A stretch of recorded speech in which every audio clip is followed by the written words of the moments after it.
disunahkan tabur bunga di atas kuburan. Hal ini dijelaskan dalam kitab Fathul Mu'in. Bismillahirrahmanirrahim. Yusannu wat'u jaridatin hadro'a alal qabri. Disunahkan meletakkan pelepah kurma yang masih hijau, yang masih segar atau belum kering di atas kuburan. Alasannya lil ittiba'i, karena mengikuti apa yang pernah dilakukan oleh Rasulullah SAW. Wali annahu yukhaffafu anhu bi barakati tasbihiha, dan karena hal tersebut bisa meringankan siksa mayit di dalam kuburan dengan berkah bacaan tasbihnya pelepah yang belum kering tersebut. Jadi setiap tanaman yang belum kering, yang masih basah, itu bacaan tasbihnya kuat sekali, sehingga barokah bacaan tasbih tanaman itu bisa meringankan siksa mayit di dalam kuburan. Wa kisabiha, dan dikiaskan, disamakan dalam hal ini adalah ma'i'tidamin tarhin nahwi raihan arutob, yaitu kebiasaan meletakkan semisal wewangian atau bunga-bunga wangi yang masih basah, yang belum kering. Jadi meletakkan bunga-bunga wangi yang belum kering, yang masih basah itu disunahkan karena dikiaskan dalam masalah yang pertama tadi.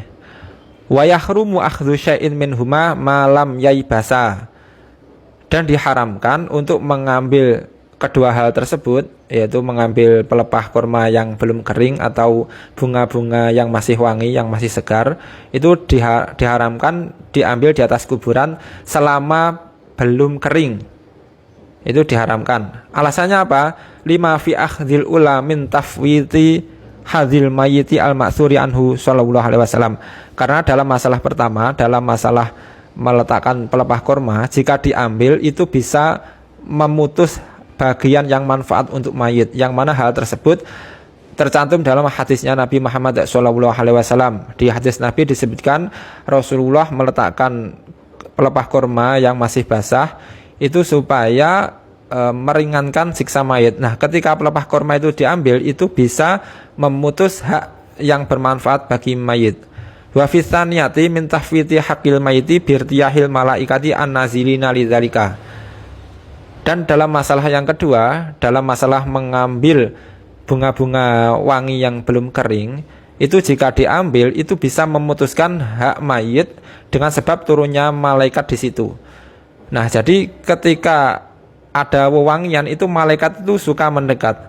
Ketika di atas kuburan diberi wewangian seperti bunga-bunga yang masih wangi, itu malaikat turun di situ dan hal itu bermanfaat bagi mayit.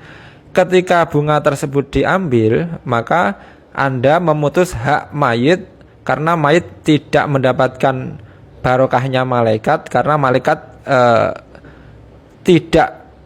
pergi dari situ karena bunganya Anda ambil. Demikian keterangan dalam kitab Fathul Mu'in. Wallahu a'lam bishawab.